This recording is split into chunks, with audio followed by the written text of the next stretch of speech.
আসসালামু আলাইকুম। শুনছেন সংবাদ শিরোনাম। আখাউড়ার কৃষকদের মাঝে স্প্রে মেশিন বিতরণ। এখন শুনবেন বিস্তারিত।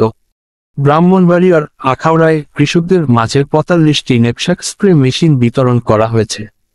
মঙ্গলবার দুপুরে উপজেলা পরিষদ মাঠে এডিবি প্রকল্পের আওতায় আখাউড়ার 45 জনের গ্রুপভুক্ত কৃষকের মাঝে নেপসাক স্প্রেয়ার মেশিনগুলো বিতরণ করা হয়।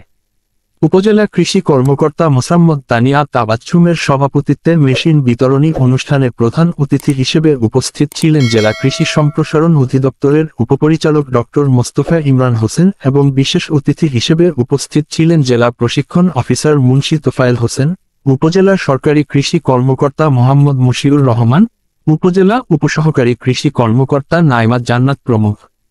এ সময় উপজেলার গ্রুপভুক্ত 45 জন কৃষক উপস্থিত থেকে বিতরণকৃত স্প্রে মেশিনগুলো বুঝে নেন। জানতে চাইলে উপজেলা কৃষি কর্মকর্তা মোসাম্মদ তানিয়া তাবাচ্ছুম বলেন, ফসলের পোকামাকড় দমনের জন্য এই মেশিনে কীটনাশক স্প্রে করা হয়।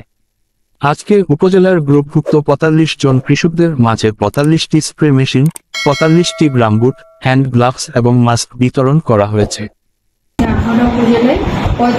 ফ্লাড রিকনস্ট্রাকশন ইমার্জেন্সি অ্যাসিস্ট্যান্স প্রজেক্টের আওতায় 45টি গ্রুপের মাঝে 45টি নেপসাক স্প্রেয়ার, সেই সাথে এক সেট করে গামবুট, হ্যান্ড গ্লোভস এবং মাস্ক বিতরণ করা হয়। এটি আমাদের মাঠে ফসলের ক্ষেত্রে রোগ এবং পোকামাকড় দমনের জন্য যে বালাইনাশক, কীটনাশক বা আগাছানাশক স্প্রে করা হয়, সেটার ক্ষেত্রে এই নেপসাক স্প্রেয়ারগুলো। ব্রাহ্মণবাড়িয়া 24.news